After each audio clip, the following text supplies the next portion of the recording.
Welcome everyone. We're now going to go through this exercise which will give you a little bit of practice in getting the right answer and maybe preparing you for the test. So first of all, we've got this set of data, and what this is looking at is occupancy rates in a hotel, and we're looking at the number of visitors, the number of conferences, and the occupancy rate. And we've got a number of questions related to this. So we want to know what is the mean, median, and mode, what's the standard deviation, and what's the range. We want to also look at the 25th and 75th percentile, and based on that, you can calculate the interquartile range, the IQR. We're going to look at also the variables between these three things, between the visitors, the conferences, and the occupancy. And then we'll answer the question, which variable is the most volatile? What is the relationship between occupancy, conferences, and visitors? First thing, let's look at the calculation for the mean, median, and mode. You will see that the formula for the mean is just averages and the range. So if I highlight the range, we are looking at that range, all of the visitors. So we're looking at that range, and so the formula is averages cells C5 to C28. And you do that for all of them. For conferences, we are looking at the average for that range. And for occupancy, we again also looking at the average for that range. So your formula is average, and then you put in the range that you're looking at. So for the first one, our visitors, we're saying it is C5 all the way through to C28. The median does exactly the same thing, except your formula for the median is median, and it would look for that first one of visitors, it is looking at exactly the same thing. And the mode would be mode, and again it's looking at C5 all the way through to C28. So those are straightforward, and you do that for the other ones. So for visitors it is C, for conferences it's column D, for occupancy it's column E. The mode, if we do this mode, it gives us the 40. And if we have a look, mode is the one that occurs the most frequently. And if I have a look at these details over here, just to highlight something else for you, you can see that there's a 40. And if I go all the way down, I can see there's a 40 and there's a 40. So the 40 occurs the most frequently. But I will notice if I have a look at 44, for instance, let me put it in a slightly different color. There's 44, there's 44, and there's 44. And that also occurs 3 times. It will give us the first mode that it comes across when we use the term mode. If we are looking for more than one mode, if we got a data set and we want to see has it got more than one mode, we use a slightly different formula. And the formula is, if you put in the term mode, you will see it comes up with mode.mult or mode.sngl. SNGL is single, and it will give you the mode on the one that occurs first, but MULT means multi. And if I do this mode and I type in MULT and I open the brackets and I highlight that range that we've looked at all along, for instance for the visitors, then you can see over here I've got mode.multi, open brackets, C5 all the way to C28. And if I close the brackets and I hit enter, you can see now that it gives me these three numbers. It gives me 40, it gives me 44, and it also gives me 36. And if I go back to the data that we've got here, we've seen that it's 40, we've seen that it's 44, we actually missed that it was 36. Let's see if 36 also occurs 3 times. And if I go down this list, I see there's a 36. So let me put this in a slightly different color. There's 36, there's a 36, and right at the bottom is another 36. So this data set of the visitors, it actually has 3 different modes because they're 3 things that occur the most frequently.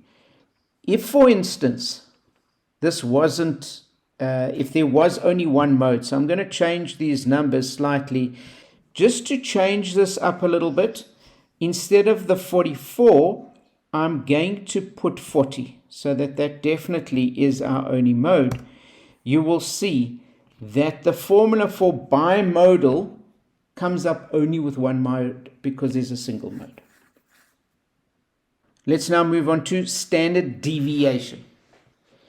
If we look at your standard deviation calculation, again, we highlight that range that we have, the C5 to the C28, and you just put STDEV, standard deviation, and that will give you the standard deviation in this particular case of 5.64.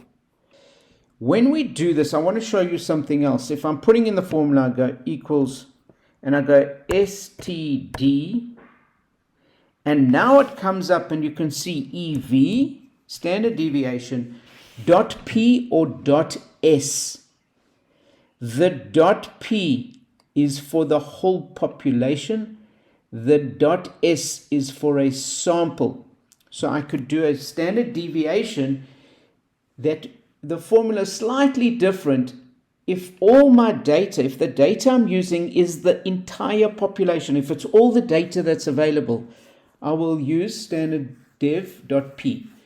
But if the data I'm using is just a sample of the entire population, then I would use stdev, standard dev.s.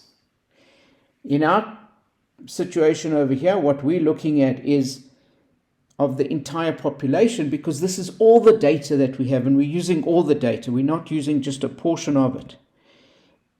And if I do that, and I highlight this information, and I close it, I will get to 55.52.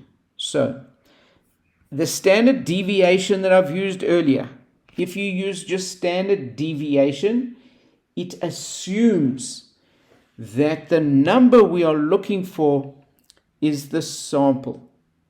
So standard dev.s or standard dev on its own gives you the same answer.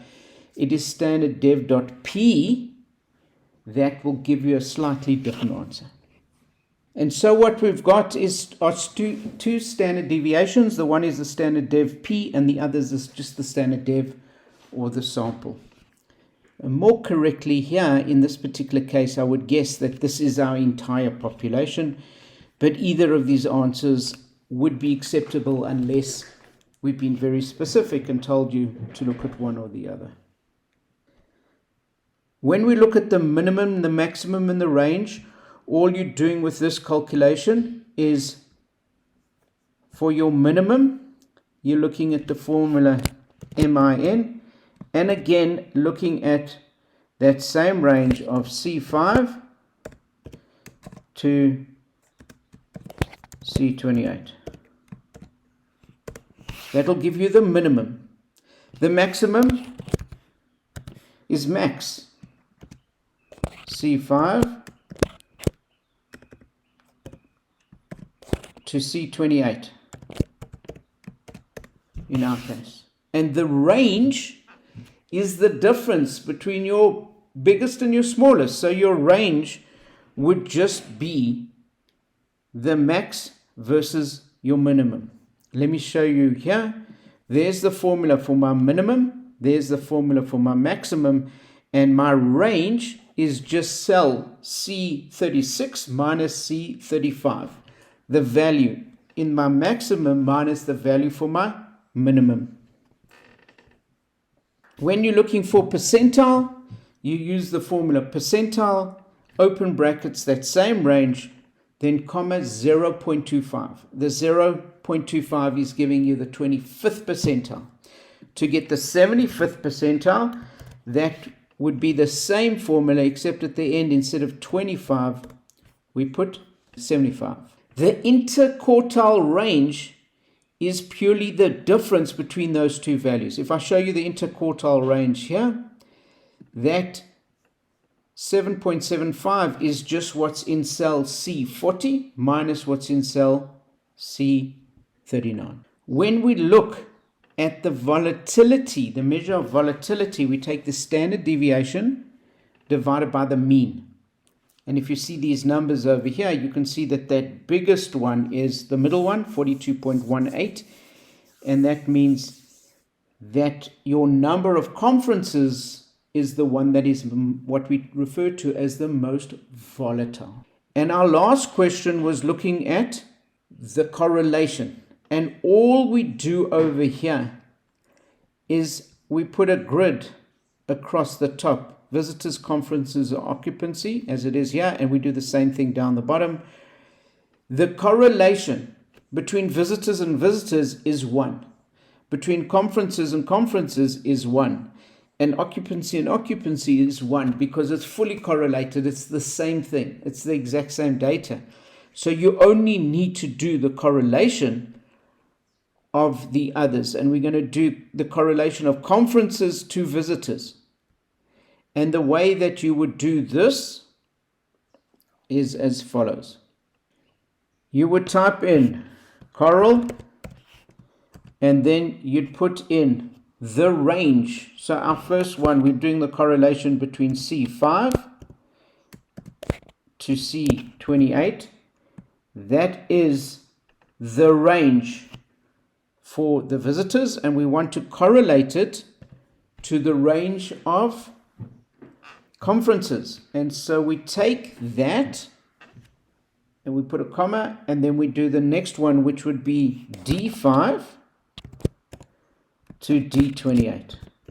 And we're correlating those two ranges. And if we did that, in this particular case, we get the answer of 0.10550. And we would do that with all of those, and then you can interpret the results. Remember the table that explains the interpretation of those results. So just remember this guideline. Anything that has a greater than 0.8 correlation is a very big or strong evidence of association. Anything between 0.5 and 0.8 is large correlation or good evidence. And therefore, the conference occupancy to conferences is a large correlation. 0.3 to 0.49 is moderate. 0.2 to 0.29 is some association, and anything less than 0.2 is small probability and no real evidence of association. And therefore, when we have a look at visitors to conferences, it's a small correlation or no real evidence. I hope that was useful for you. Please go through, use your Excel spreadsheet and recreate these calculations so that you know how to do them.